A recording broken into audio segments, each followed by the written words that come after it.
Hello dear friends, welcome to another lecture of strength of material. Now, those of you who are watching our videos for the first time, let me introduce myself. My name is Aprup Rao, MTech from IIT Kharagpur. My specialization was mechanical systems design. Then I was recruited on campus. I worked for 2 years for Mahindra and Mahindra automotive sector in their research and development center. Then I quit my job. I always had a passion for teaching, so I quit my job and I started teaching. So I've been teaching for more than 6 years, students preparing for GATE and engineering services, and I teach subjects related to design, strength of material, engineering mechanics, machine design, theory of machine. So you can see that I always had a passion for design. During my MTech or my work or my teaching, I always had a passion for design. And I promise you, if you keep watching my videos, if you keep following me, then I will make you fall in love with design, my friends. Okay. So we have been posting these live online lectures related to mechanical engineering and civil engineering on our YouTube channel, Unacademy Gate ME. So if you are preparing for any competitive exams related to mechanical or civil engineering, be it GATE or engineering services or SSC JE or any PSU exam, please right now subscribe to our YouTube channel and press the bell icon so that you will get the notifications of all our video lectures. And if you like our video lectures, hit the like button and share it to your friends, my friend. Remember, these video lectures are completely free of cost. So maybe some of your friends will get benefited. Those of you who cannot afford going to classroom coachings, you can take advantage of these free of cost online lectures. We are going to post the entire syllabus of mechanical and civil engineering. We are not going to post only a few topics. We are going to post the entire syllabus, my friend. So if you keep watching our videos, YouTube videos, which are completely free of cost, you can prepare for any competitive exams. So please keep on sharing these videos. Remember, sharing is caring, my friend. So keep sharing these videos to your friends. Maybe someone will get benefited. Okay. So every day, keep posting our videos, keep posting the links of our videos on your Facebook, on your WhatsApp, on your Instagram, so that someone somewhere will get benefited from these free of cost online video lectures, my friend. Okay. All right. So this was all about our YouTube channel, but you know that there is a limitation on YouTube channel. There is a limitation of teaching on YouTube channel. You can't have that classroom experience, my friend. What do I mean by classroom experience? Here on YouTube, you don't have a mean of posting questions. You can't send us a question. If you have a doubt in any question, you can't send us a question. You can't have that one-on-one doubt solving sessions. So if you don't want any kind of limitations on your learning, then you can subscribe to Unacademy Plus, which is India's largest online learning platform, my friends. Unacademy Plus. On this platform, you will have a complete classroom coaching experience, my friend. There is a provision of posting the questions. You can post the questions on real time. You can ask all your doubts online on real time with your faculty. So there is very good platform Unacademy Plus for online learning, my friend. So if you want no limitation to your learning, if you want a complete classroom experience, subscribe to Unacademy Plus. The biggest advantage is if you take one subscription for GATE and ESC, there is one subscription, then you will get the video lectures of all our faculties. You can learn from any faculty you want online. Okay. And 1 year subscription, my friends, only cost 25,000 rupees, which if you compare with classroom coaching, any classroom coaching, it is very less, 1/3 or 1/4 price. 1 year subscription only costs 25,000. And if you use my code APPROVE10, you get a 10% discount. You get a 10% discount, my friend. So it will only cost you, if you get 10% discount, it will only cost you 22,500 rupees for 1 year, my friend. So for one day, the cost will be around 60 rupees. So in 60 rupees only for every day, You can learn from the top educators of India. So please don't forget to use my code APPROVE10. If you use this code, you get a 10% discount and I will get something in return. So it is kind of a feedback. Okay, it is kind of a feedback. If you use my code, you will be giving me a good feedback, my friend. So don't forget to use my code when you are subscribing for Unacademy Plus, my friend. Okay, so this was all about Unacademy Plus. Let's move on to our video lecture. All right, so last time I gave you a problem on thermal stress. Today we are going to learn shear force and bending moment diagram, which is the most important topic, in strength of material, because a lot of students get confused in shear force and bending moment diagram. But I challenge you, my friend, if you keep watching my video on shear force and bending moment diagram, you can draw shear force and bending moment diagram of any problem very easily, my friend. My motto is follow a particular procedure, follow a standard procedure for all problems. So I gave you a standard procedure for solving problems of thermal stress. In the same way, I will give you a standard procedure for shear force and bending moment diagram. If you follow that procedure, you can draw the diagram of any diagram of any loading, any beam. So keep watching this video till the end, my friend. Okay, so last time I gave you a question on thermal stress. First we will discuss the solution of that problem and then we will start shear force and bending moment diagram, my friend. Okay, so this was the problem. There was a composite bar made of steel and aluminum. There was a composite bar made of steel and aluminum. Length was given, area was given, Young's modulus alpha was given, delta T was 50 degrees centigrade.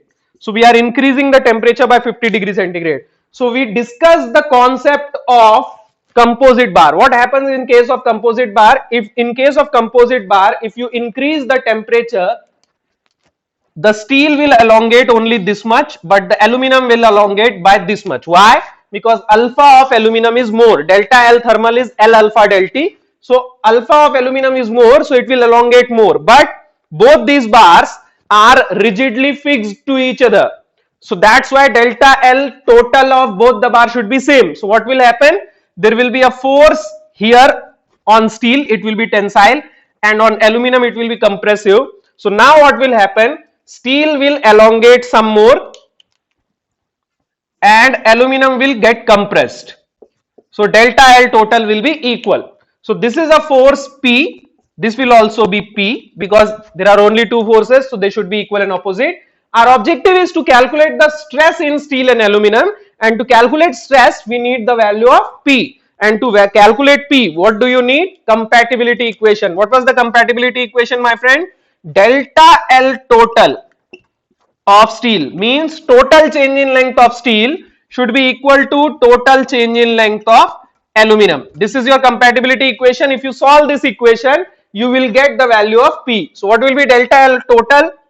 L alpha del T. This is the change in length due to temperature plus PL by AE.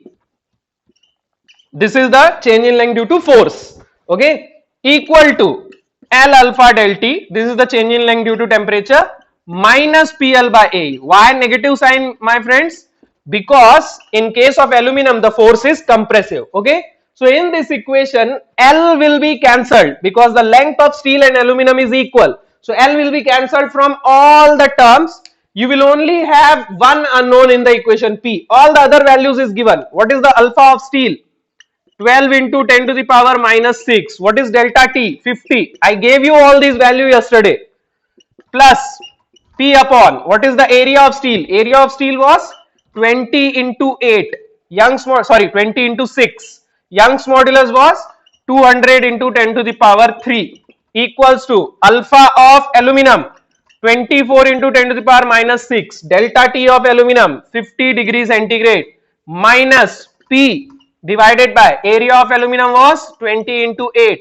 Young's modulus was 70 into 10 to the power 3. So this is the final equation, my friend, compatibility equation. In this equation there is only one unknown P. So if you solve, you will get the value of P. So find the value of P, my friend. Solve this equation and find the value of P, my friend. Let me solve it for you. You also solve it in your own calculator, okay?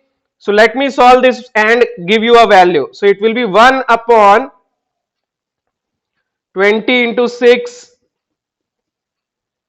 into 200 into 10 to the power 3 plus, solve it in your own calculator my friend, 1 upon, you can see I always calculate on the spot, 20 into 8 into 70 into 10 to the power 3 equals to, okay, then it will be 12 into 10 to the power minus 6 into 50 divided by answer. So we are getting 4581.82 Newton. 4581.82 Newton. This is the force P, my friend. So we have got the axial force P in steel and aluminum. Both in steel and aluminum force will be equal. Now we need stress. So what will be stress in steel? P of steel will be 4581.82 divided by area of steel 20 into 6. So what will be the answer? 4581.82 divided by 20 into 6 means 120 mm square. So the answer is 38.18 megapascal. 38.18 megapascal, and in steel the stress will be tensile, my friend. Okay, so this is the stress in steel. What will be the stress in aluminum, my friend? 4581.82 divided by area of aluminum 20 into 8, okay, means 160 mm square.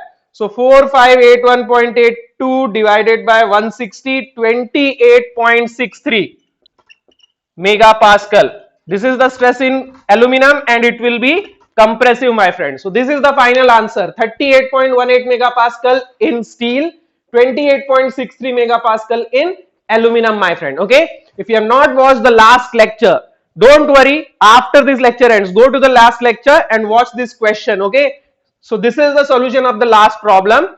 Now let's move on to the shear force and bending moment diagram, which is a very important topic in strength of material, because mostly students have doubts in shear force and bending moment diagram. Mostly students get confused in shear force and bending moment diagram. Okay, now shear force and bending moment diagram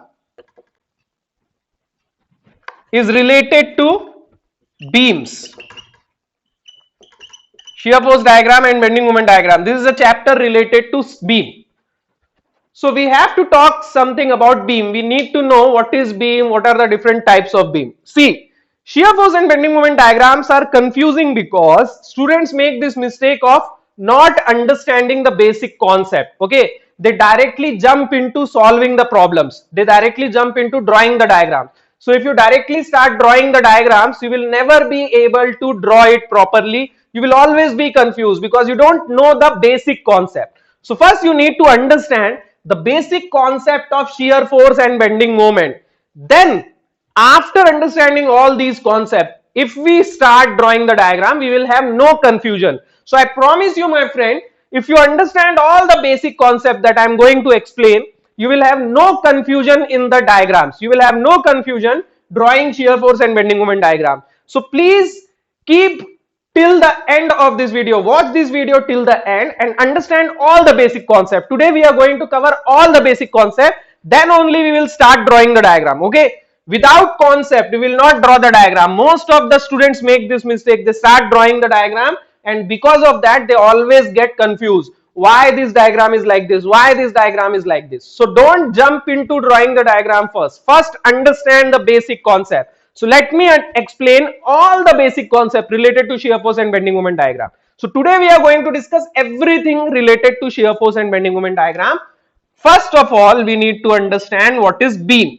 Okay, so beam is basically structural member. Structural member means in any structure there are different types of members. Structure means buildings, bridges, all these are structures. Okay, so in any structure there are different members and beam is one of those members, and it is used to support transverse loads, my friend. It is used to support transverse load. It looks like bar.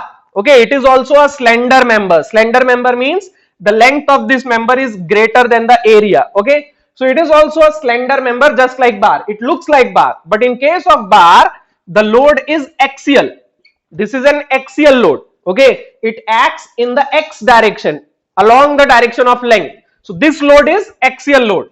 So if axial load is acting, it is called bar. But in case of beam, the load is transverse. What do we mean by transverse load, my friend? Transverse load means load acting perpendicular to the length. Let's say this is a slender member. Okay, slender member means length is greater than the area. Bars, beams, columns, all these are slender members. So let's say this is a slender member. This is the length and this direction is perpendicular to the length. X is length, Y and Z. These are perpendicular to the length. So any load acting in X direction will be an axial load. Any load acting in X direction along the length will be axial load, and any load perpendicular to the length, mean load in Y direction, load in Z direction. These loads are known as transverse load. This is a transverse load, my friend. Transverse load. Okay. So we don't consider forces in Z direction. Z direction also transverse direction. But right now we will only consider load in Y direction, means vertical load. Okay. So transverse load in our language, simple language, you can call it vertical load. Okay. So these loads 1, 2, 3, 4, these 4 loads are what? Transverse load. If I apply a load like this, then this will be axial load. Okay. This is an axial load in X direction, in Y direction it is transverse load. Okay. So beams are members which are used to support transverse load. Bars are used to support axial load. Beams are used to support transverse load. So do you understand the difference between bar and beam?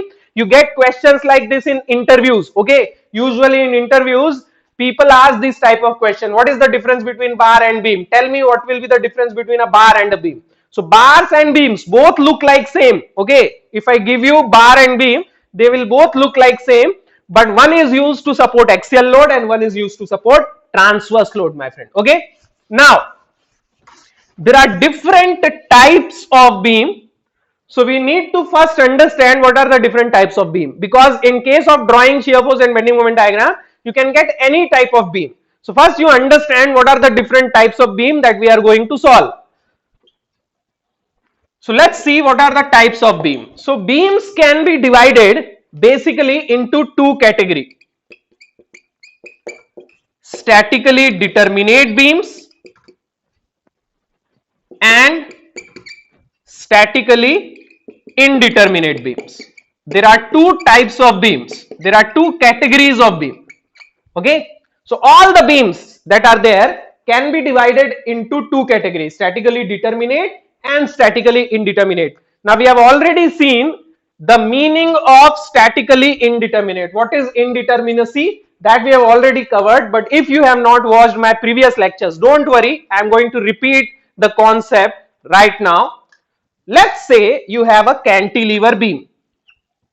Okay, let's say you have a cantilever beam which is subjected to different loads like this. Okay, now what do we do first whenever you have to calculate stresses or deformation? What do we do first? We first draw the free body diagram. Free body diagram means I am going to remove this support. Okay, I am going to remove this support. So this is a fixed support. So we will get three reactions. There will be a reaction in X direction, there will be a reaction in Y direction, and there is going to be a couple M. Okay, there is going to be a couple. Now if you are confused how there are three reactions, we are going to discuss this later. Okay, we are going to discuss if there is a fixed end, what will be the types of reactions, if there is a hinge end, what will be the types of reactions. So that we will discuss later. Right now focus on this.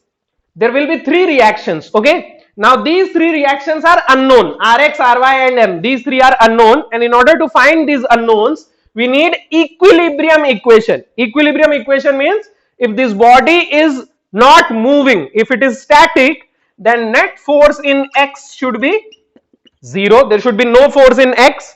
Net force in Y, total force in Y should be 0, and total moment about any point should also be 0. There should be no force in net force in X should be 0, net force in Y should be 0, and net moment about any point should be 0.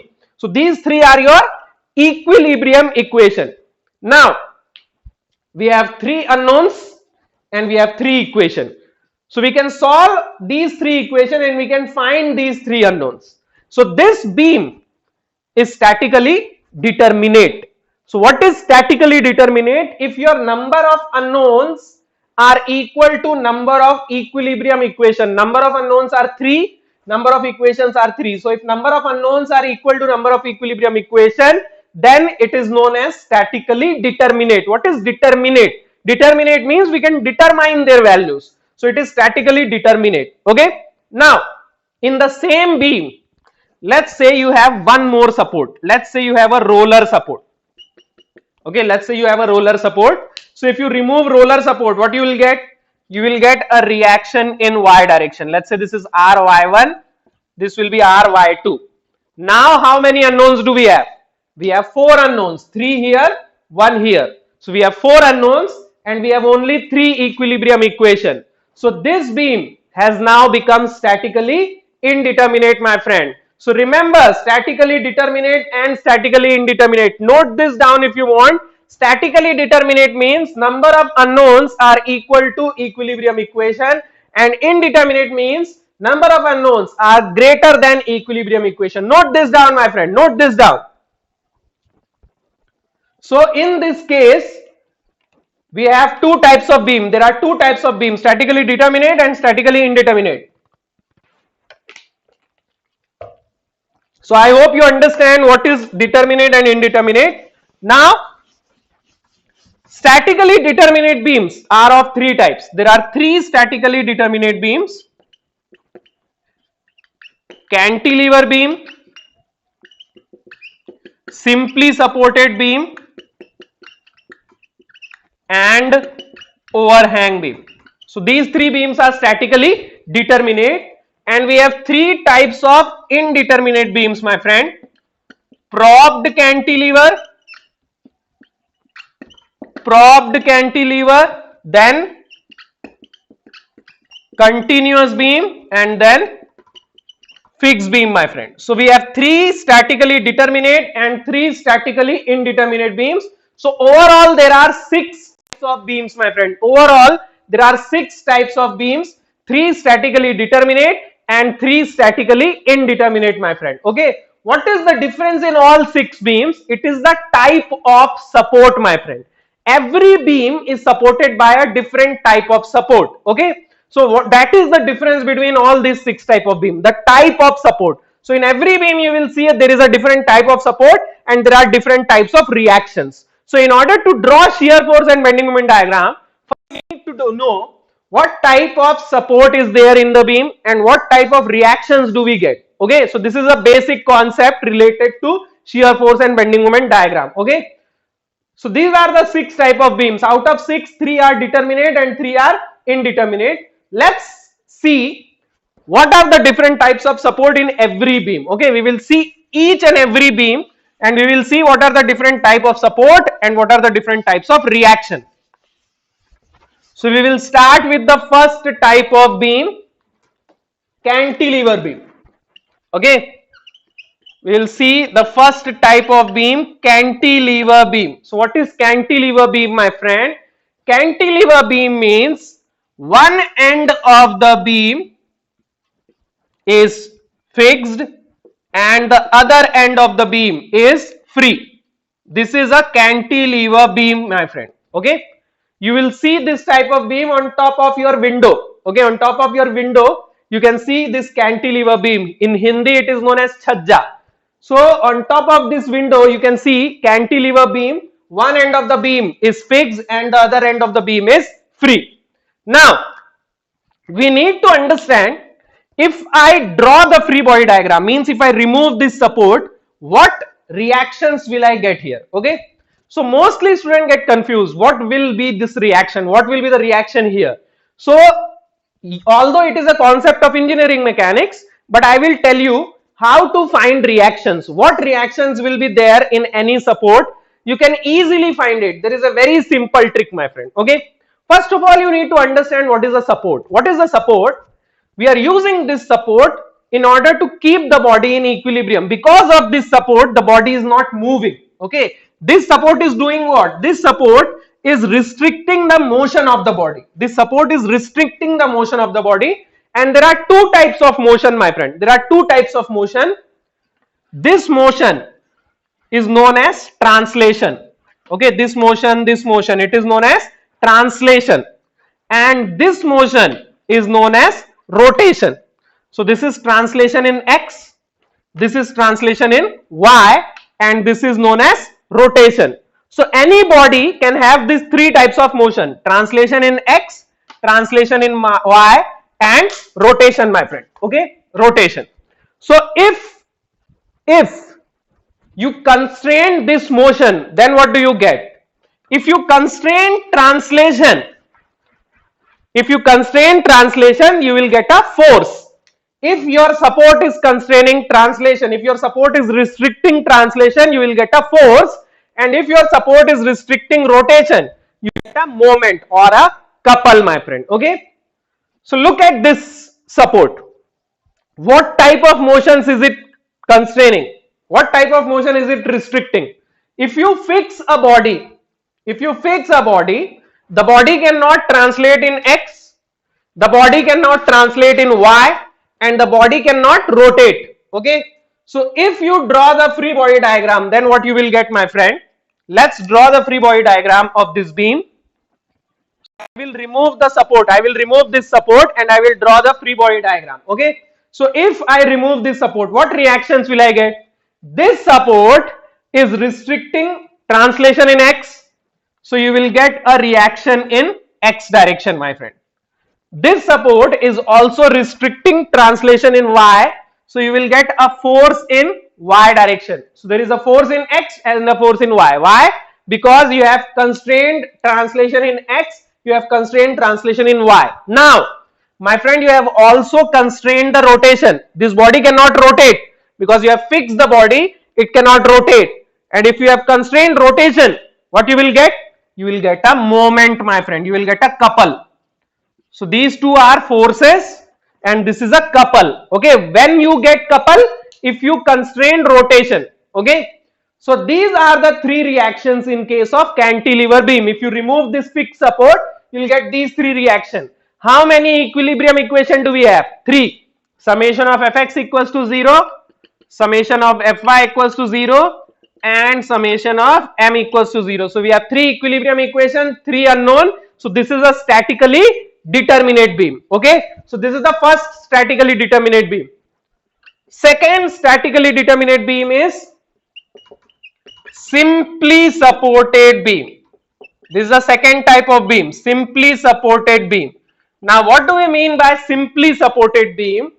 In case of simply supported beam, one end of the beam is hinged. This is a hinge support. What is a hinge support? Hinge support is nothing but a pin support. For example, let's say this is a body. Okay, if I provide a pin, okay, if I put a pin here and I fix this body with this using a pin, then it becomes hinge support. This is a pin support, my friend. So one end of the body is hinged and there is a roller at the other end. Here there is a roller like this. What do we mean by roller, my friend? This is a roller. Okay, the body can roll. This body can roll in X direction. So this is a roller support and this is a hinge support. Okay. Now, if I draw the free body diagram of this beam, what will I get? Remove the hinge support. What will you get, my friend? If you provide a pin, if you have supported a body using a pin, the body cannot translate in X, the body cannot translate in Y. So you will get a reaction in X, you will get a reaction in Y. But this pin cannot constrain rotation. It cannot constrain rotation of the body will still rotate. So there will be no couple. When do you get a couple? When the rotation is constrained. Okay, if you don't if the body cannot rotate, then you will get a couple. But here about the pin, the body can rotate, so you will have no couple here. So due to hinge support, there will be a reaction in X, there will be a reaction in Y. Now due to roller support, you cannot constrain translation in X. Due to this roller, the body can move in x direction. So there will be no reaction in x, but the body cannot move in y direction. So there will be a reaction in y.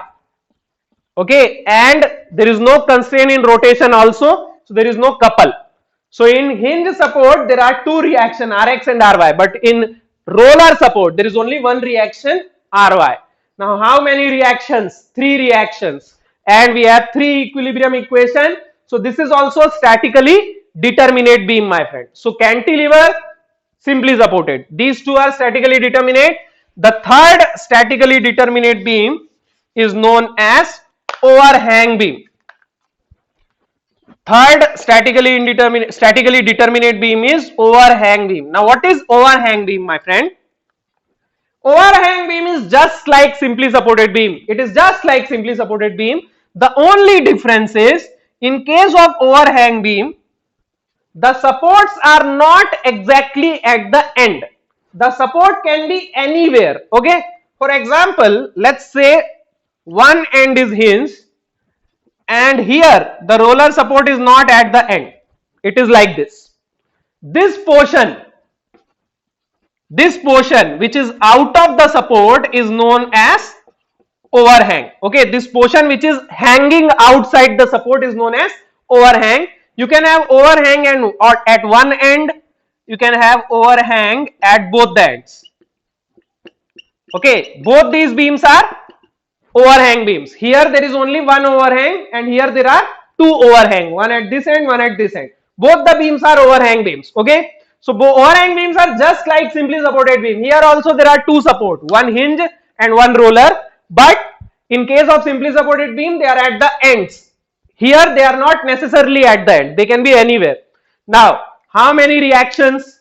If you remove this support, there will be three reaction, just like simply supported beam. So this is also statically determinate beam. So these three beams, cantilever, simply supported and overhang, these three beams are statically determinate beams, my friend. Okay. So if you have understood the concept of statically determinate and indeterminate, please hit the like button. Please right now go to the like button and hit it. Hit it with as much force as you can. Break that like button, and we will move on to the next topic, my friend. We will move on to the next topic. Let's move on to the next topic, statically indeterminate beam. We have seen the statically determinate beams. Now we will see statically indeterminate beam. So there are three statically indeterminate beam. This is our fourth beam, statically indeterminate beam, and it is known as probed cantilever. Now what do we mean by probed cantilever beam, my friend? In case of cantilever beam, one end is fixed and other end is free. In case of probed cantilever, there is an additional support. There is an additional support. Let's say we have a roller support here. Now it has become probed cantilever. This is known as a probed cantilever. Now if you draw the free body diagram, what do you get? Due to roller support, what you will get? Sorry. Due to roller support, what you will get? You will get a reaction in Y. And due to fixed support, what you will get? Reaction in X, reaction in Y, and there will be a couple. How many unknowns? How many unknowns? 4 unknowns. 3 here, 1 here. 4 unknowns. And how many equilibrium equation? Only 3 equilibrium equation. So this is a statically indeterminate beam, my friend. This is a statically indeterminate beam. So it cannot be solved just by using equilibrium equation. So this is a first statically indeterminate beam, probed cantilever beam. Now let's move on to another statically indeterminate beam, which is known as continuous beam. Continuous beam. Now what is continuous beam? It is just like simply supported or overhang beam. It is just like simply supported or overhang beam. Only in this case there will be an additional support like this. Okay. So now if you draw the free body diagram, what you will get? If you draw the free body diagram, what you will get? You will get 2 reactions here, 1 reaction here, 1 reaction here. How many reactions? How many unknown? 4 unknown. How many equilibrium equation? three equilibrium equations. So 4 unknown, 3 equilibrium equations. So this is also statically indeterminate beam. Okay. The last beam, last statically indeterminate beam is known as fixed beam. So what is a fixed beam? In case of fixed beam, both the ends are fixed. In case of fixed beam, both the ends are fixed. So if you draw the free body diagram, what you will get? What you will get, my friend? What you will get? You will get 3 reactions here and 3 reactions here. So this is a statically indeterminate beam. 3 equilibrium equation and 6 unknowns. So in case of statically indeterminate beam, the number of unknowns are more than equilibrium equation. So you cannot solve this beam just by using equilibrium equation. So what do you need in these cases? In these cases, apart from equilibrium equation, what do you need? You need compatibility equation, my friend. You need compatibility equation. Compatibility equation means equation of deformation. Okay. Now, in case of beams, in order to calculate deformation, what do you find? You find deflection. Okay. So in order to solve statically indeterminate beam, we need compatibility equation, means we need the equation of deflection. Here, what will be the compatibility equation? It will be equation of deflection, my friend. Okay. So in order to solve statically indeterminate beam, first you need to know how to find deflection of beam. So that's why, my friend, we will cover this topic, statically indeterminate beam. We will cover statically indeterminate beam when we will study deflection of beams, because without deflection of beams you cannot write compatibility equation, and if you can't write compatibility equation, you can't solve statically indeterminate problems. Okay, for solving statically determinate problem you only need equilibrium equation, but solving that statically indeterminate problem you need both equilibrium equation and compatibility equation. So in order to solve statically indeterminate beams, first we will study deflection of beams, then only we will be able to write compatibility equation. Okay. So right now we will not consider indeterminate beams. Right now we will only consider 3 beams: cantilever, simply supported, overhang, because these are determinate beams. We don't need deflection of beams for solving determinate beams. But for solving indeterminate beams, what do you need? You need compatibility equation. And what will be compatibility equation? Equation of deflection. So that's why when we will study deflection of beams, we will study this type of beams. Okay. All right. So I have seen what are the different types of beams. 6 type of beams, my friend. Now, in every beam, there are different types of loads. Okay. So let's understand what are the different types of loads, because this is also very important. I told you, my friend, these are the basic concept of shear force and bending moment diagram. If you don't know this concept, you can't draw shear force and bending moment diagram. If you don't know all these concepts, you will not be able to draw shear force and bending moment diagram properly. And many of you might think that you know all these basic concepts, but there is some 1 or 2 concept which you don't know, and because of that you will not be able to draw the shear force and bending moment diagram. Because of that you get stuck in problems, you get confused in problem. So always understand the basic concept before solving the problem. So let's understand all the basic concept related to shear force and bending moment diagram, then we will jump into solving the problems. If you understand all these basic concepts that I am teaching, I guarantee you will be able to solve all the problems. I guarantee you, take any problem of the book, you will be able to solve it. Okay, but in order to do that, first you need to understand all these basic concepts. So don't think that you know all these concepts. Okay, don't overthink, just focus here and try to understand all this. Even if you know, even if you think you know, try to understand. So we will see different types of load. So the first type of load is known as a point load or a concentrated load. Point load or a concentrated load. What is a point load or a concentrated load? Let's say we have a cantilever beam. So this is a point load, my friend. This load, this load, this load. These loads are point loads, my friend. What is point load? Point load means this load is acting at a particular point. Okay, it is not distributed, it is acting at a particular point. This is 2 kilonewton. Let's say this is 3 kilonewton. Let's say this is 4 kilonewton. So this load is acting at a particular point. Now my friend, practically there is no point load. Practically there cannot be a point load. Why? Because the load is always acting on some area. It cannot act at a particular point. For example, if I am standing on a surface, my weight is distributed over some area. My weight is not acting at a point.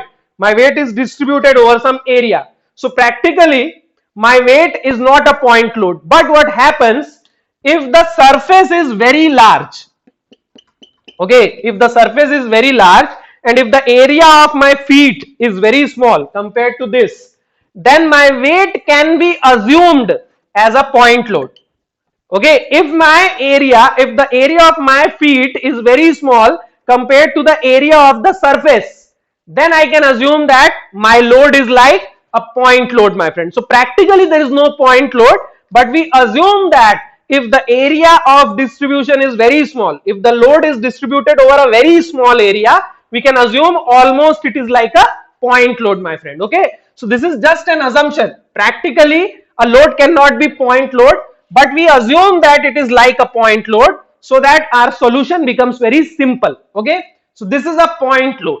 Now this is a point load. The second type of load is known as distributed load. Very important, my friend. Distributed load is very important. What is distributed load?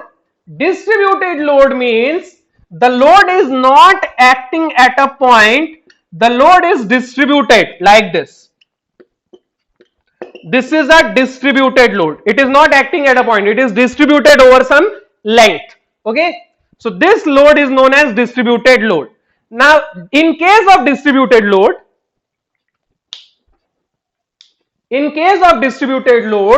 we need two things. We need this length. We need the length of distribution and we need this height. We need this height of distribution. This height of distribution is known as load intensity. This height of distribution is known as load intensity. It is load per unit length, my friend. It is load per unit length and we denote it by small w. What is small w? Load per unit length. What will be the unit of it? Kilonewton per meter. Okay, usually it is denoted in kilonewton per meter. So distributed load, in case of distributed load, we always have this diagram and the height of this diagram shows the load intensity or load per unit length, kilonewton per meter. It is denoted by W.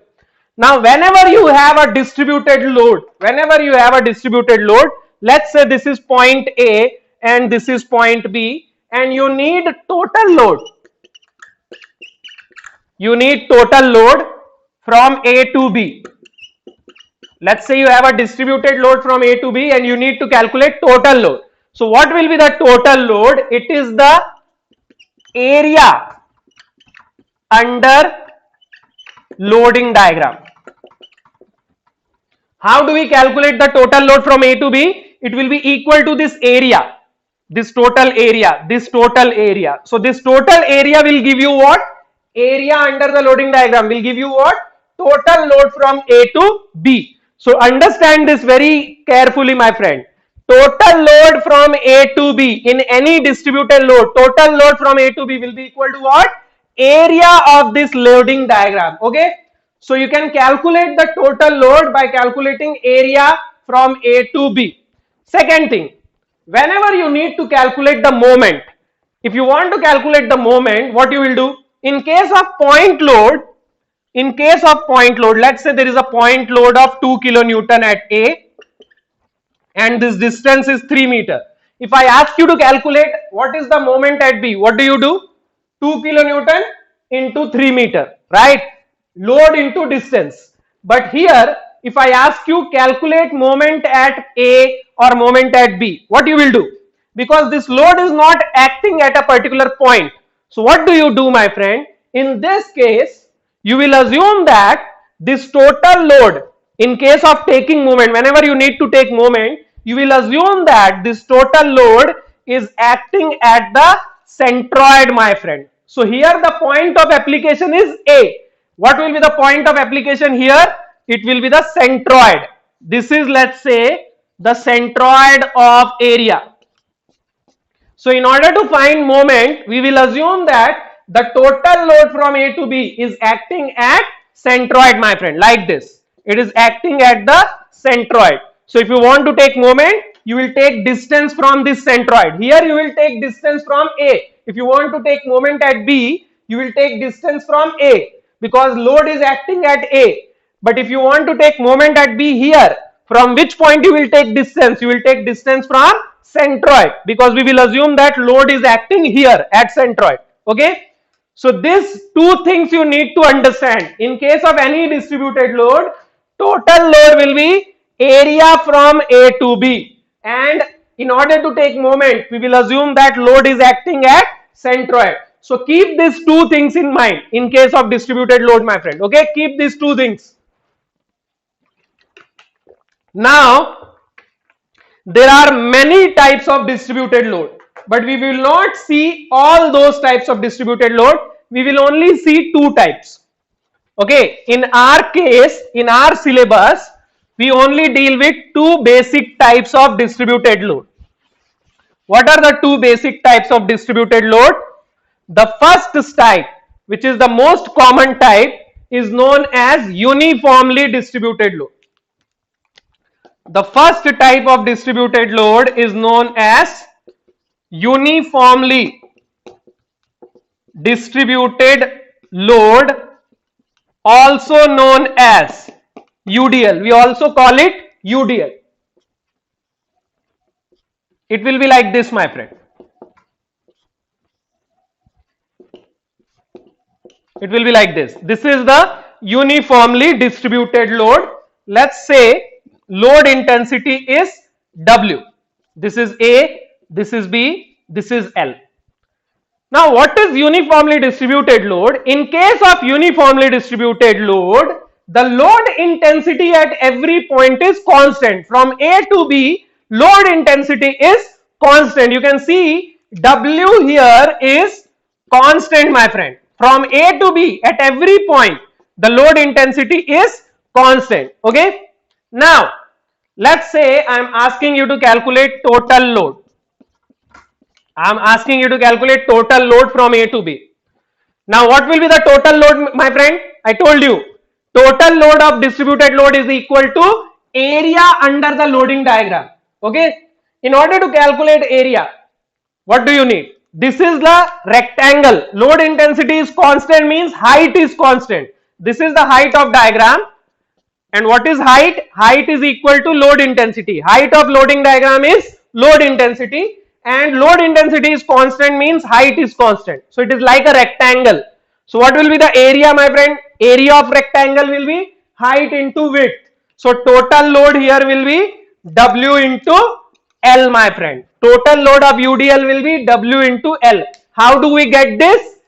Total load is equal to area of loading diagram. You might not have known this concept, my friend. You might not have known this concept. So I am telling you this concept. In case of distributed load, area of loading diagram is equal to total load. And what will be area here? Area of rectangle will be W into L, my friend. Okay, so this is the total load. Now, let's say I ask you to calculate bending moment at B. I ask you to calculate bending moment at B. So how will you calculate bending moment at B, my friend? If you want to calculate bending moment, if you want to calculate the moment of this distributed load, you need to consider that this total load is acting at centroid. And where will you get the centroid of rectangle? Centroid of rectangle is at the center. Centroid of a rectangle is at the center. So we will assume that this total load W into L is acting here. We will assume that W into L is acting here. Centroid means at the center. Centroid of rectangle will be at the center. So what will be the bending moment at B, my friend? WL into L by 2. Okay.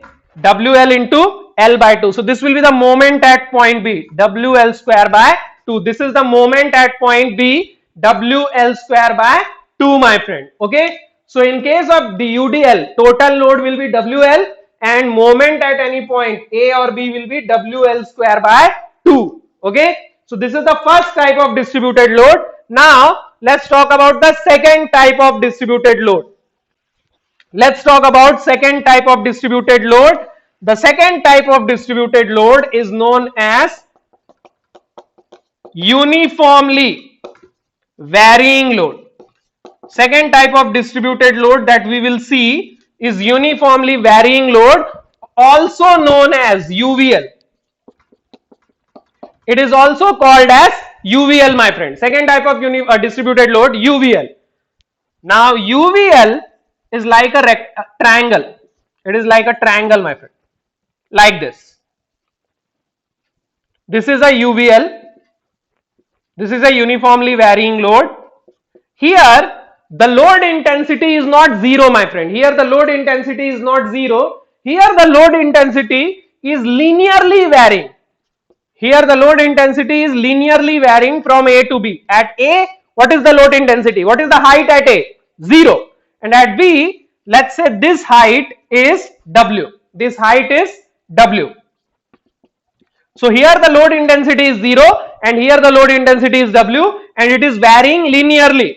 Means W is proportional to X. W is proportional to X. It is varying linearly. Look at this. It is a straight line. W is proportional to X. Now, what will be the total load? I told you basic concept. Total load means area of the diagram. It is like a triangle. What will be the area here, my friend? Area of triangle will be half into base into height. So here the area will be half into W into L, my friend. Half into this height into the base. Okay. So it is like a triangle. Total load will be half into base into height. Let's calculate moment at point B. Let's say I am asking you to calculate moment at point B. Now how will you calculate moment, my friend? In order to calculate moment, we assume that load is acting at the centroid. Now centroid of rectangle is at center, but centroid of triangle is not at center, my friend. Centroid of triangle is not at center. Centroid of this triangle will be here. Centroid of this triangle will be here. This centroid will be L by 3 from here. Okay, it will be 2L by 3 from here. From A it will be 2L by 3 and from B it will be at L by 3. Okay. Now I will assume that the total load WL by 2 is acting here. This is WL by 2. Let's assume it is acting here. So what will be the moment at point B, my friend? Calculate the moment at point B. So if you calculate the moment at B, load is WL by 2 multiplied by distance is L by 3. So what will be the moment here? WL square by 6. WL square by 6, my friend. Okay. So do you understand how to calculate moment here? You have to assume that the load, total load, which is WL by 2, is acting at the centroid. The centroid of UDL will be at the center, but the centroid of UVL will be L by 3 from here to L by 3 from here, my friend. Okay. Now this is one type of UVL, my friends. This is one type of UVL where the minimum load intensity is 0. But the UVL is always not like this. Sometimes you will see a UVL like this. Sometimes you will see a UVL like this, my friend. Let's say we have a cantilever beam. UVL is like this.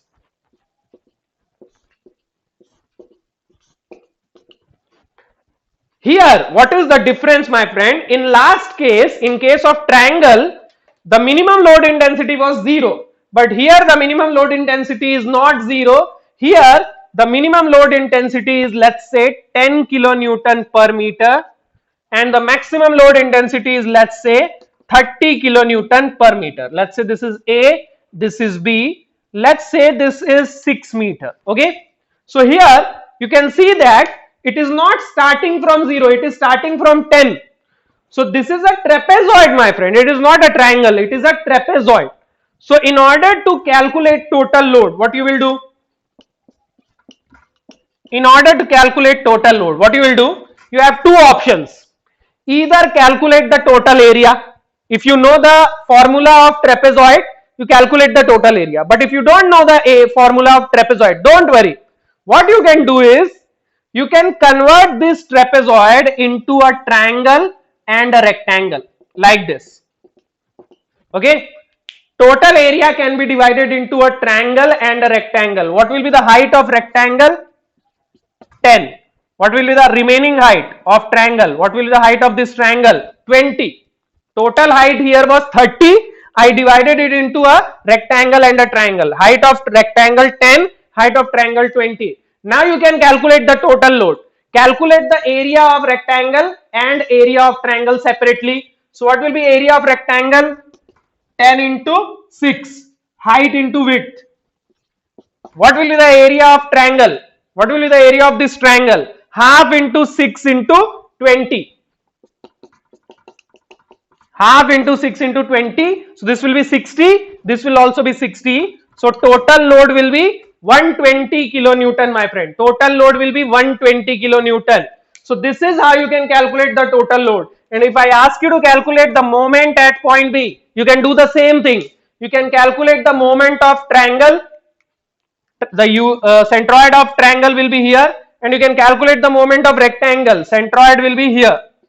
So you can calculate the moment of rectangle and triangle separately, and then you add them. So in that way, you can calculate the total load and moment in this case, my friend. Okay. So rarely you will see questions like this. In most of the cases, UVL is of triangle shape, but in some cases you can see UVL of rectangle, trapezoid shape. So in case of trapezoid, what you do, divide the trapezoid into a rectangle and a triangle, my friend. Okay, and add the load.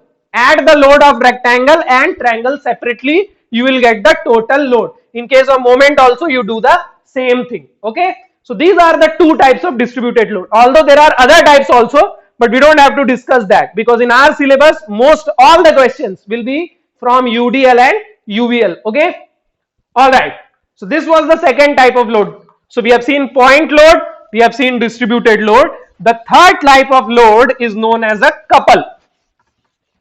The third type of load is known as a couple or a moment. Okay. What is a couple, my friend? Let's say we have a cantilever beam. There is no force, but there are couples acting like this. Let's say this is 3 kilonewton meter. Let's say this is 5 kilonewton meter. Let's say this is A. Let's say this is B. Let's say this is C. Okay. What is the total force here, my friend? What is the total force? Total force is 0, because there is no force. These are what? Moments, couples. Okay. But if I ask you to calculate the moment at point C, then what you will do? What will be the total moment at point C, my friend? 3 minus 5 means minus 2 kilonewton meter.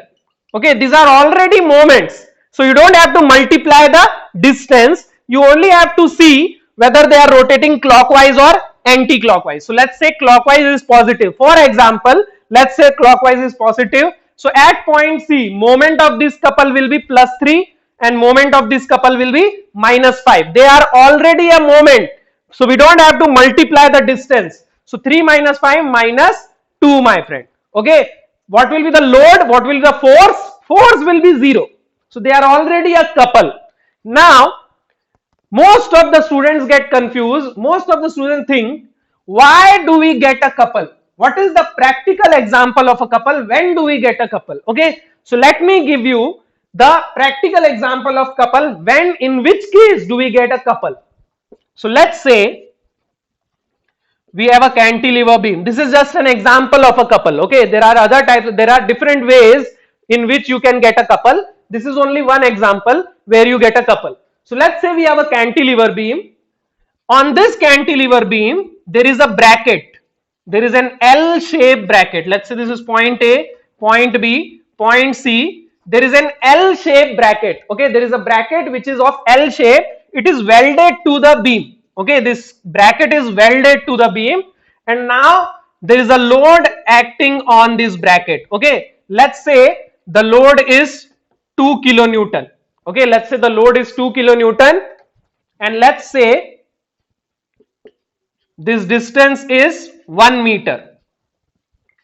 Okay, so look at this loading condition, my friend. We have a cantilever beam and there is a bracket welded to the beam, L-shaped bracket which is welded to the beam. Load is not acting on the beam. The load is actually acting on the bracket, my friend. But what is our objective? Our objective is not to calculate the stresses on bracket. Our objective is to calculate stresses on beam. We need the shear force and bending moment diagram of beam. We don't need shear force and bending moment diagram of bracket. We need shear force and bending moment diagram of the beam. So what do we do in this case? We transfer the force from bracket to beam. We don't need the force on bracket, we need the force on beam. So we will transfer the force from here to here. We will transfer this force from here to here. So if you transfer the force, what do you get? You will get a force of 2 kilonewton. If you transfer the force from here to point B, you will get a force of 2 kilonewton. And what you will get? This force will also apply a moment. And what will be the value of moment? 2 into 1. You will get a moment 2 into 1 means 2 kilonewton meter, my friend. So now you see you are getting a couple at point B. Why you are getting a couple at point B, my friend? What is the physical meaning of couple? Do you understand that? How do you get a couple? When the force is not directly acting on a body, when it is indirectly acting. Let's say I am calculating stress on this board. Let's say I am calculating the stress on this board, but the force is not acting on the board. Some body is attached to the board and the force is acting on that body. So what do? You transfer the force on this board. If you want to calculate the stress on board, you transfer the force from that body on the board, and if you transfer the force, what do you get? You get a couple. So in this case, the force was not acting on the beam. The force was acting on the bracket attached to the beam. So we transferred the force from bracket to beam and we got a couple. So do you understand how do we get a couple? Do you understand the physical meaning of couple? Alright, my friend. So if you keep watching my videos, I will give you all the physical significance of everything. Why do we do this? What is the meaning of this? You will understand each and everything, my friend. So if you like this concept, please hit the like button and don't forget to share my video. Remember, sharing is caring. So keep sharing my videos to all your friends. Sharing is caring, my friend. Keep this in mind. Always share these videos with your friends. Okay, don't be greedy. Don't think that you will get all these concepts to yourself. Share this concept to all your friends. Maybe someone is in need. You don't know that. Who is in need? You don't know that. So share it to all your friends. Someone will get benefited, my friend. Someone will get benefited. So keep sharing. Sharing is caring. Okay. So we have seen different types of beams. We have seen different types of loads. Now we will understand shear force and bending moment. Let's understand what is shear force and what is bending moment. What is shear force and what is bending moment? Let's understand the meaning of shear force and bending moment.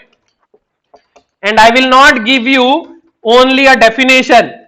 Okay, don't think that I will only give you one definition. I will only tell you that definition of shear force is this, definition of bending moment of this. No, I will tell you the entire thing behind shear force and bending moment, the entire concept behind shear force and bending moment. Okay, so let's understand what is shear force and bending moment using the example of a cantilever beam. Let's say we have a cantilever beam. Let's say there are different point loads acting on the beam. Okay, all these are what? Point load. Let's say this is 1 kilonewton, this is 2 kilonewton, this is 3 kilonewton. Let's say this is point A, point B, point C, point D. Okay, so what is this? A cantilever beam subjected to point loads, 3 point loads. First of all, we will draw the free body diagram of this beam. We will draw free body diagram of the beam. Okay, So this is 1 kilonewton, this is 2 kilonewton, this is 3 kilonewton. If you draw the free body diagram, how many reactions will you get here, my friend? You will get a reaction in X, but there is no other force in X. So the reaction in X will become 0. There will be a reaction in Y. What will be the value of reaction in Y? 1 plus 2, 3, 3 plus 3, 6. So downward force is 6. So this upward force will also be 6. Summation of Fy should be 0. Net force in Y should be 0. So downward force is 6. So this upward force should also be 6. And there will be a moment also, my friend. 1 kilonewton, 2 kilonewton, 3 kilonewton. All these will apply anti-clockwise moment. So there will be a clockwise moment like this. Right now I don't know the distance. So right now let's not calculate the moment. Let's say this is the moment. Okay. All right. Now let's say I ask you to calculate what is the stress in this plane. Plane between B and C. Let's say this is a plane YY. I ask you what is the stress on this plane YY. Okay, let's say that you want to calculate stress in beam on this plane YY. So what you will do? You will cut this beam from this plane. I told you in the first class when we were discussing what is stress, whenever you need to calculate stress on any plane, what do? First you cut the body from that plane and you draw the free body diagram. You draw the free body diagram of either the left part or the right part. In order to explain, I will draw the free body diagram of both the parts. Okay, I will draw the free body diagram of left part. I will also draw the free body diagram of right part. Okay, let me draw it here. Let me draw it here. Free body diagram of left part. This is plane YY. So this is 1 kilonewton. This is 2 kilonewton. It is a very important concept, my friend. Please note it down. Please understand it very carefully. Okay. So this is the left part of the body. This is the right part of the body, my friend. There is a force of 3 kilonewton here. This is 6 kilonewton. There is a force of 3 kilonewton here at point C, and at point D there is a force of 6 kilonewton and there is a couple. Okay. Now if this beam is in equilibrium, then both these parts should also be in equilibrium, means summation of Fy should be 0. Look at this left part. What is the downward force? 1 plus 2, 3 kilonewton. In order to balance this 3 kilonewton, there should be an upward force acting on this plane. There should be an upward force acting on this plane. What should be the value of this force? 3 kilonewton. Now you see 1 plus 2, 3. 3. Downward force 3, upward force 3, summation of Fy is 0. Similarly here, what is the total downward force? 3. What is the total upward force? 6. So there should be a downward force of 6 kilonewton here. Sorry, 3 kilonewton here. Now it is in equilibrium. 3 plus 3, 6. Downward 6, upward 6. Now it is in equilibrium. So there is a force parallel to this cross section, my friend. 3 kilonewton on plane YY. There is a force acting parallel to plane YY.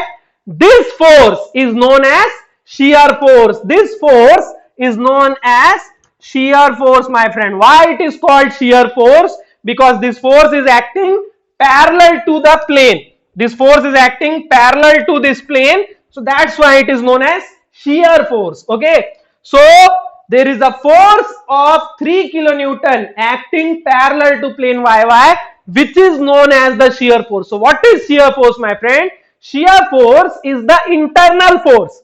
These forces, all these forces, 1 kilonewton, 2 kilonewton, 3 kilonewton, this reaction force, all these forces are external force. This force, 3 kilonewton, is an internal force. Why? Because acting inside the body. It is acting inside the body. So this is an internal force. So shear force is an internal force acting on any plane, my friend. Shear force is an internal force acting on any plane. Understand this concept. Shear force is an internal force acting on any plane parallel to plane. Okay, all right. So summation of Fy is 0, but summation of M is not 0. There is a moment, 1 kilonewton, 2 kilonewton are applying a moment about this point. So there should also be an opposite moment like this. Here it will be like this, and here it will be like this. Okay. So apart from force, there is also a moment which is known as bending moment. So what is bending moment? It is an internal moment acting inside the body. So shear force is an internal force and bending moment is an internal moment, my friend. So on any plane of this body, there is a force and a moment. You take any plane, you consider this plane, on any plane, there will be a force and there will be a moment, my friend. That force is known as shear force, that moment is known as bending moment. Okay, so do you understand the concept of shear force and bending moment? What is shear force? It is the internal force acting on any plane. What is bending moment? It is the internal moment acting on any plane. Why do we need shear force and bending moment? These are internal forces, internal resistance. So the stress is developed due to this. Okay, the stress will be calculated from this. You can't calculate the stress from external load. You need internal load. So shear force and bending moment are that internal load. Using that internal load, we will calculate the stresses. So do you understand the logic, the concept behind shear force and bending moment? On any plane, if you cut this beam using any plane, you will get a force parallel to the plane. That is a shear force, and you get a moment which is a bending moment. Why do we need shear force and bending moment? To calculate stress. If I ask you what is the stress on this plane, you need to first find out the shear force and the bending moment on this plane. Okay, so do you understand this concept? All right. Now,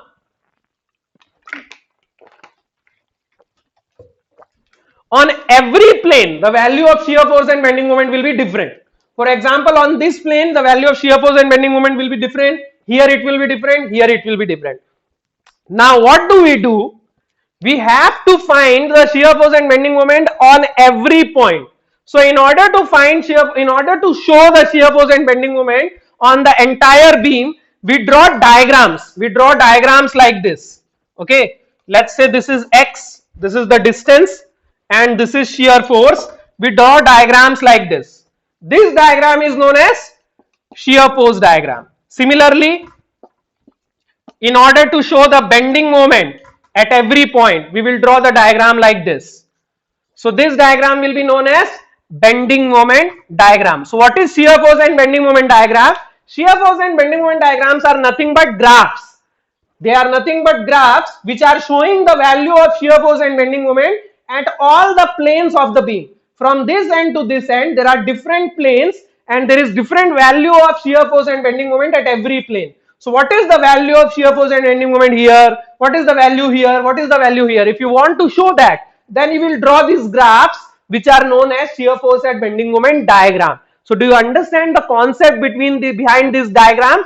Why do we draw a diagram of shear force and bending moment? To show the values of shear force and bending moment at different planes, my friend. Okay, so understand the logic behind everything. Understand whatever you are learning. You have to understand why I am learning this. What is the physical significance of this? So why we are learning to draw shear force and bending moment diagram? So that we can show the values of shear force and bending moment at every plane of the beam. Okay, so this is the reason behind shear force and bending moment diagram. Okay, all right. So I have told you the logic behind, the concept behind shear force and bending moment diagram. Now let's define shear force and bending moment. Let's give a definition to shear force and bending moment. Okay, so let's first define shear force. Let's first see what is the definition of shear force. Okay, let's see what is the definition of shear force. I will denote shear force using S. So what is the definition of shear force? Let's say we have a beam like this. Let's say we have a cantilever beam like this, subjected to different forces. Let's say this is 2 kilonewton, 3 kilonewton, 4 kilonewton. Okay, A, B, C, D. And let's say I ask you to calculate shear force on this plane. So how do you find shear force, my friend? Shear force is what? Internal force. I told you the concept of calculating internal forces. In case of axial loads, we have already discussed. If there are axial loads like this, okay, and if I ask you to find axial force on this plane, what do? You calculate the total force from left or total force from right. You will do the same thing here. You will do the same thing here also. Here also, if you want to calculate the shear force on this plane, you will calculate the total force from left or you calculate the total force from right. So what is the shear force on any plane, my friend? It is the total force. Which force? Transverse force. Okay, total transverse force. Okay, total transfer force means this vertical forces. We will only consider vertical forces. Horizontal forces are axial forces. We don't consider axial forces in shear force and bending moment. We only consider vertical forces, transfer forces. So total transverse force either on left or on right side of a plane.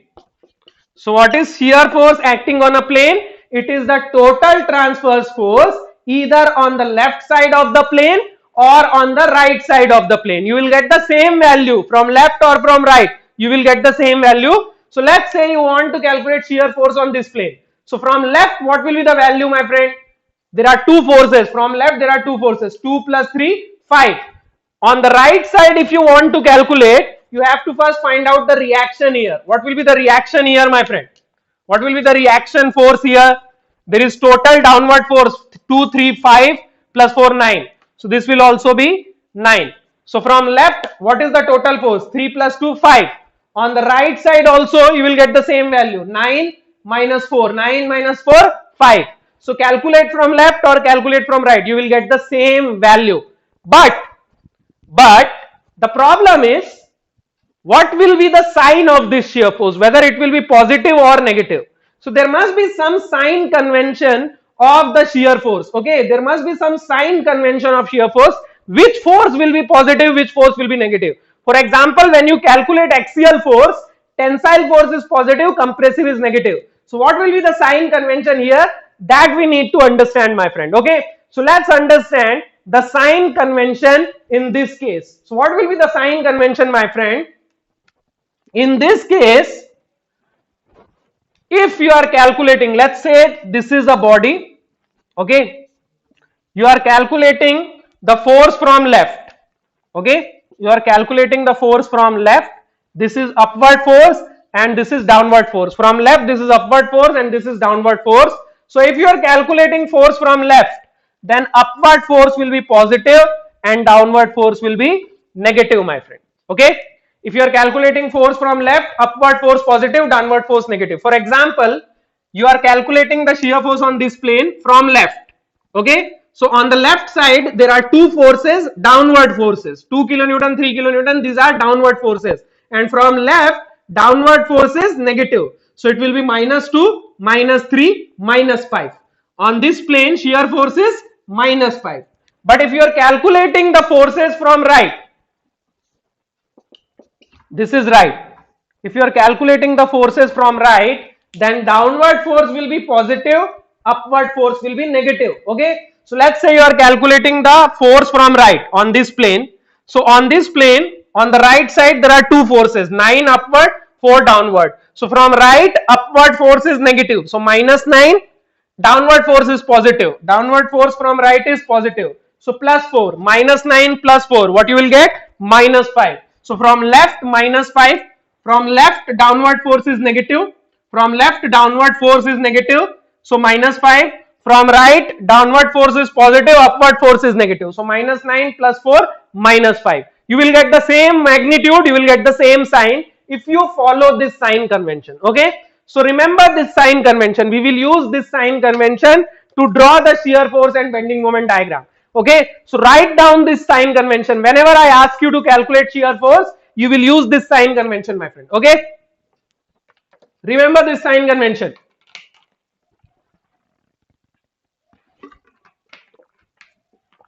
All right.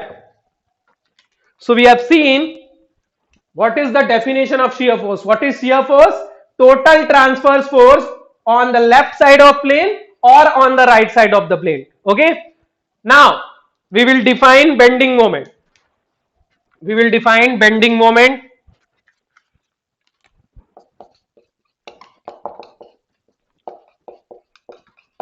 Now bending moment is also same. If you want to calculate bending moment on any plane, let's say I ask you calculate the bending moment on this plane. So what you will do? You will calculate the moment of all the forces. You will calculate moment at this plane of all the forces either on the left side or on the right side. Let's say you are calculating bending moment from left.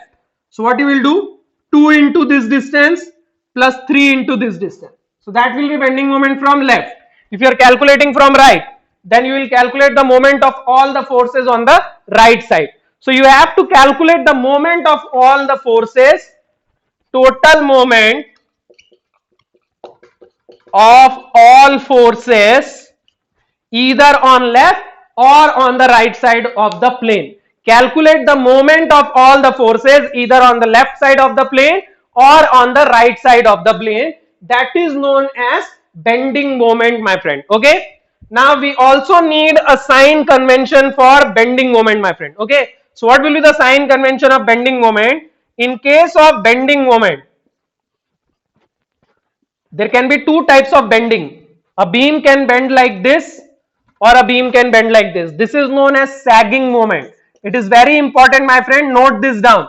This is known as a sagging bending and this is known as a hogging bending. Okay. This is known as hogging.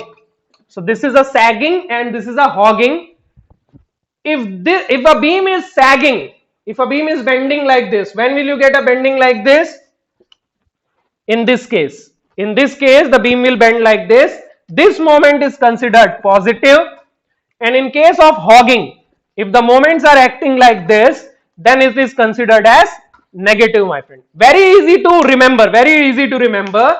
This is a smiley face and this is a sad face. Okay, if you draw smiley, this is a smiley emoji and this is a sad emoji, right? So this is a positive face and this is a negative face. Very easy to remember. Okay, so this is positive bending moment and this is negative bending moment, my friend. Okay, so in case of bending moment, we will use this sign convention. Note this sign convention, my friend. So you have a sign convention for shear force and you have a sign convention for bending moment, my friend. Okay.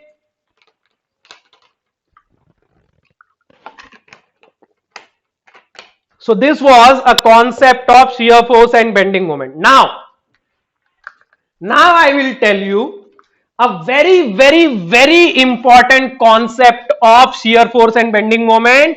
This is the basis of the diagram. This concept is the basis of the diagram. If you understand this concept correctly, then you will then you can tell which diagram will be drawn for which loading condition. Okay, in this loading condition, what will be the diagram? In this loading condition, what will be the diagram? You can easily tell if you understand this concept. It is known as relation between load intensity, shear force and bending moment. Okay, note this down, my friend. It is the most important concept. You can say that it is the most important concept behind shear force and bending moment diagram. Okay, relation between load intensity. What is load intensity? Load per unit length, small w. So relation between load intensity, shear force and bending moment. This is the most important concept behind the shear force and bending moment diagram. If you understand this concept, you can easily draw shear force and bending moment diagram of any loading condition. Okay, so there are two relations. The first relation is between load intensity and shear force. What is this relation? ds by dx equals to w. This is the first relation, my friend. Okay, understand this relation very carefully, my friend. ds by dx equals to w. What is ds by dx? ds by dx is the slope of shear force diagram. Let's say you are drawing shear force diagram. So on x-axis you have the length of beam, on y-axis you have the shear force. Okay, Let's say you are getting a slope like this. Yeah, let's say you are getting a diagram like this. So what is ds by dx, my friend? It is the slope of this diagram. Okay, let's say at this point you want to calculate slope. What do you do to calculate slope? You draw a tangent. Okay, so the angle of this tangent from horizontal, the angle of this tangent from horizontal is known as slope. So at this point, this is the slope. Let's say it is 60 degree. What will be the slope at this point, my friend? If you draw a tangent, you will get a horizontal line. So what is the angle from horizontal? 0 degree. So the slope here is 0 degree. Then if you draw a tangent here, okay, you will get some angle. Okay, so slope at different points of the shear force diagram is ds by dx. And what is ds by dx equals to? Ds by ds equals to load intensity, my friend. So the load intensity at any point is equal to slope of shear force diagram. The slope of shear force diagram is equal to load intensity. It is a very important concept, my friend. Note this concept. How to use this concept, that I will tell you later. Okay, after we discuss this relation, we will see the application of this relation, how you can use this relation. Right now you only need to memorize this point. Slope of shear force diagram is equal to load intensity. Do you understand this? Slope of shear force diagram is equal to load intensity. Okay, second relation is between shear force and bending moment. Okay, so let's see the second relation. According to this second relation, dm by dx equals to s. Now what is this relation, my friend? According to this relation, slope of bending moment diagram, ds by dx is slope of shear force diagram, dm by dx is slope of bending moment diagram, and slope of bending moment diagram is equal to what? It is equal to shear force, my friend. Okay, note this concept. These two relations are very important. If you want to draw the diagram, you have to know the two relations. Okay, we will see how this relation is used. Okay, so dm by dx means slope of bending moment diagram, which is equal to shear force. So slope of shear force diagram is equal to load intensity, and slope of bending moment diagram equals to shear force, my friend. Okay, now this relation can also be written like this. Dm by dx equals to s can also be written like this. Dm equals to s dx. Okay, dm equals to s dx. If you integrate this relation between any 2 points a and b, what do you get? mb minus ma equals to integration s dx. mb minus ma equals to integration s dx. What is mb minus ma, my friend? mb minus ma is the difference between bending moment between a and b. Difference in bending moment between a and b is mb minus ma. The difference in bending moment, between a and b, which is equal to what? Integration s dx. What is integration s dx? It is area of shear force diagram between a and b. Area of shear force diagram between a and b. This is very important concept, my friend. This concept can be used to calculate bending moment, my friend. We will use this concept in calculating bending moment. I will tell you where you can use this concept. It is a very simple trick, my friend. We will use this trick in order to calculate bending moment. So note this down, my friend. Nobody will tell you this concept. Nobody will tell you this concept. Note this concept, my friend. mb minus ma means difference in bending moment between a and b is equal to area of shear force diagram between a and b. Note this concept. I will tell you how to use this concept. Okay. All right, my friend. Now, do you remember this? Do you memorize these two equations? Have you memorized these two equations? Let's see what is the use of these two equations. Okay, let's see what is the use of these two equations. It is a very important relation, my friend. So let's see how to use these relations. We will see three types of loading condition, my friend. We will see three types of loading condition. In first loading condition, let's say there is no force between 2 points. This is the first case. There is no force between 2 points. For example, like this. Let's say we have a cantilever beam subjected to point load 1 kilonewton, 2 kilonewton. Is there any force between A and B? No. Is there any force between B and C? No. So this is the first case. There are no forces between point A and point B. Okay. The second case, the second loading condition is there is a UDL between A and B. There is a UDL between A and B. In the first case is there is no load between A and B. The second case is there is a UDL between A and B. Okay. So here what is the load intensity? Load intensity is 0. Here what is the load intensity? Load intensity is constant. The third case is that there is a UVL between A and B. Means W is directly proportional to X. So here W is 0, here W is constant, here W is directly proportional to X. Okay. And we have these two relations. Remember the two relation. ds by dx equals to W. This is the first relation.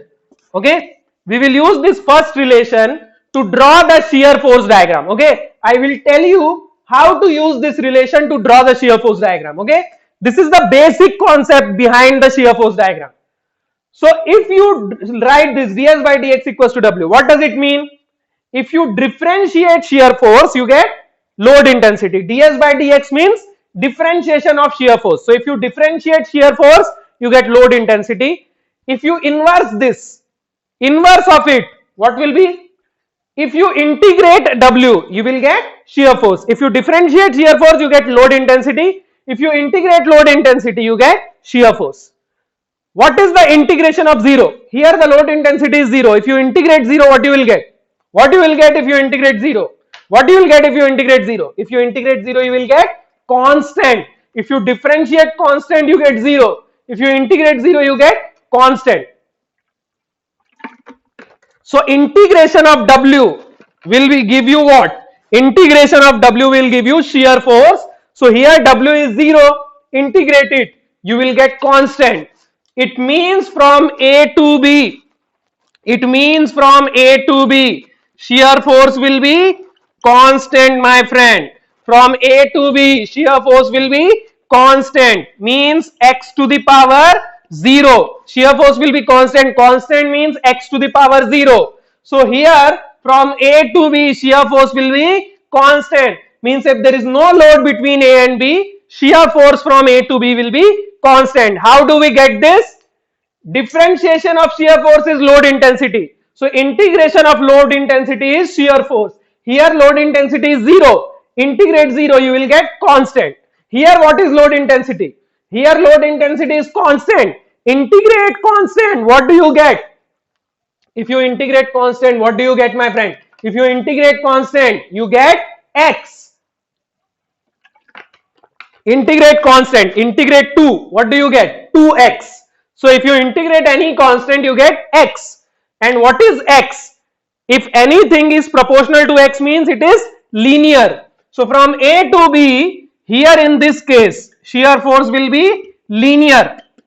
Linear means x to the power 1.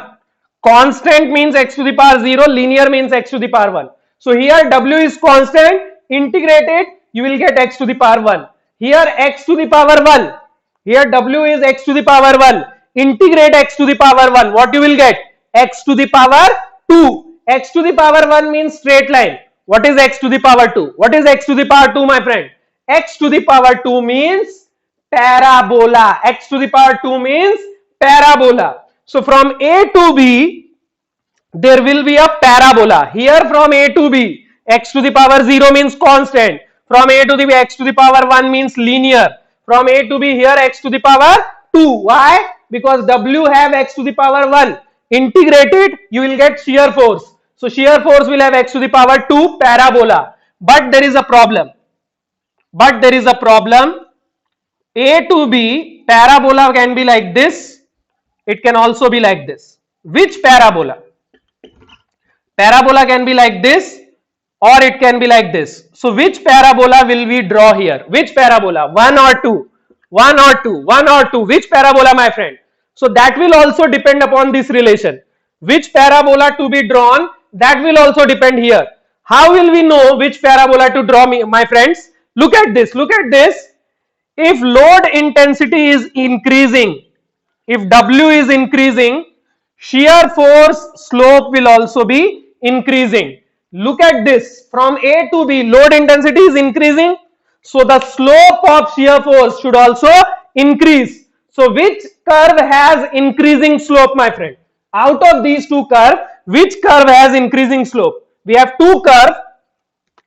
There is one parabola like this and there is one parabola like this. Which curve has increasing slope? Now there is a very big confusion among students. Which curve has increasing slope? So very easy.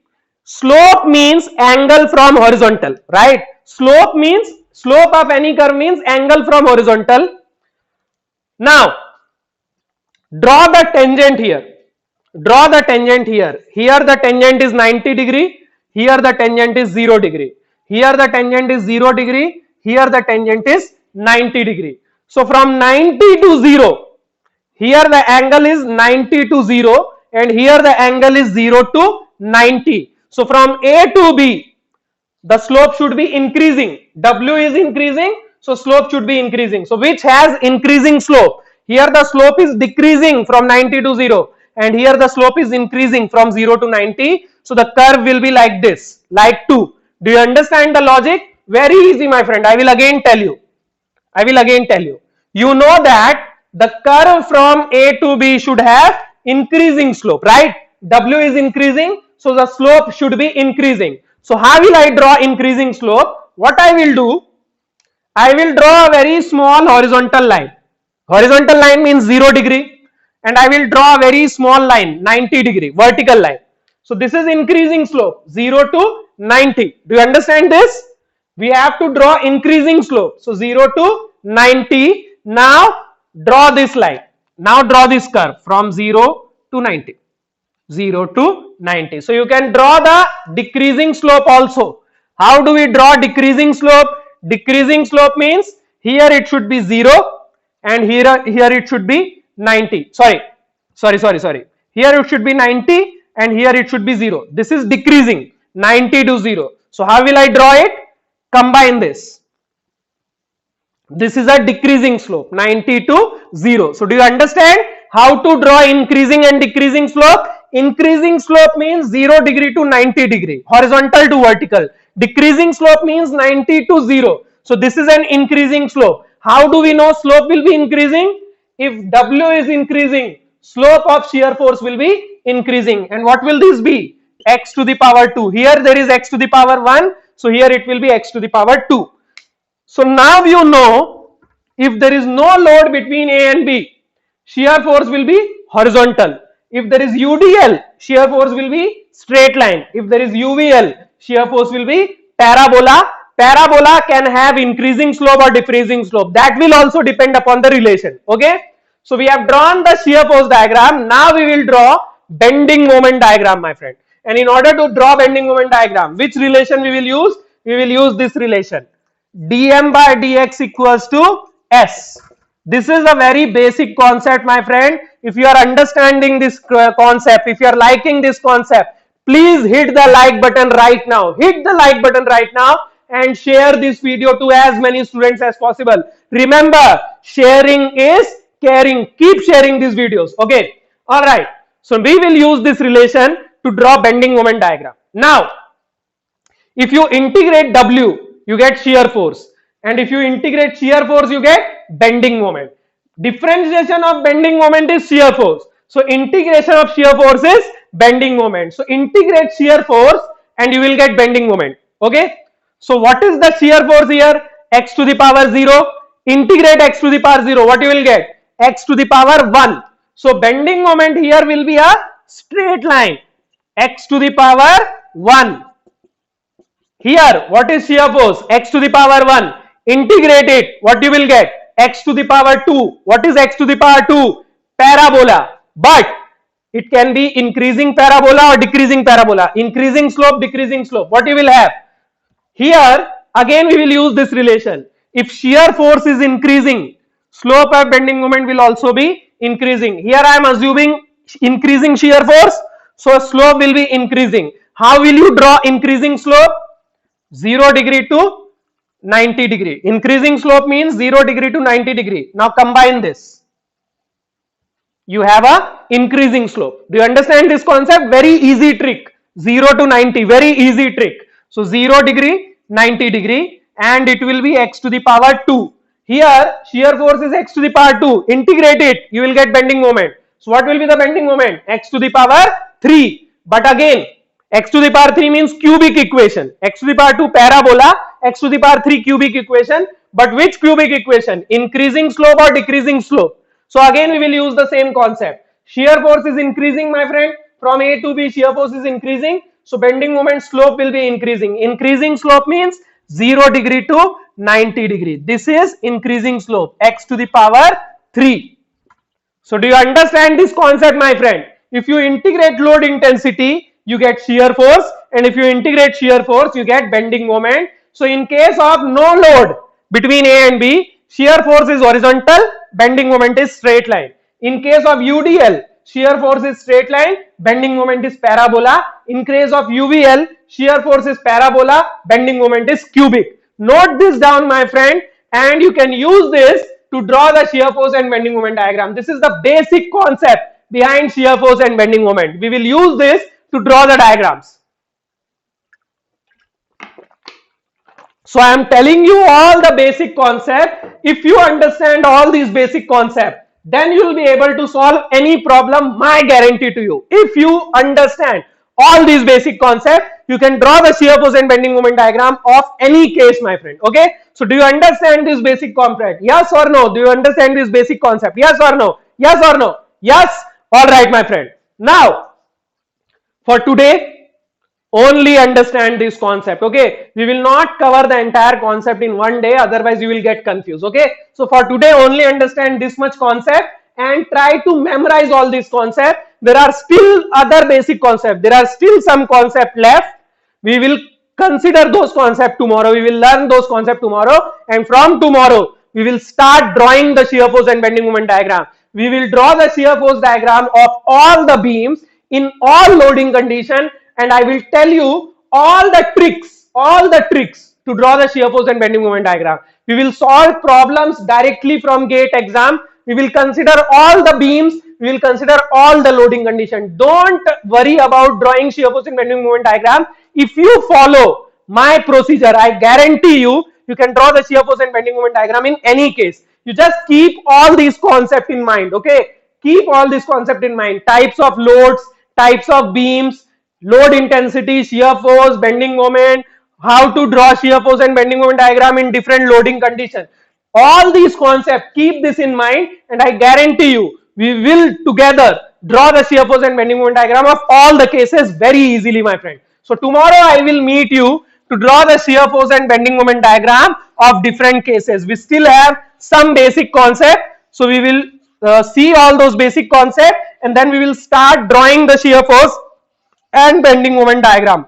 So that's all for today's lecture. If any of you is interested in taking Unacademy Plus subscription, Unacademy Plus is India's largest online learning platform. I am also on that platform, and apart from me, there are top educators of India, rank 1, rank 2 holders, top educators of India who are teaching on this platform, Unacademy Plus platform. So if you want to learn from us on Unacademy Plus platform, then use my referral code. This is my coupon code, APROOP10. You will get 10% discount, and I will get something in return. So don't forget to use my coupon code. Okay, so please use this coupon code APROOP10 and get a 10% discount and join Unacademy Plus right now. There are a lot of students who are joining every day, so don't lose in this race. Start your preparation as soon as possible. Okay, all right. So don't forget to share this video, my friend. Don't forget to share this video. Remember, sharing is caring.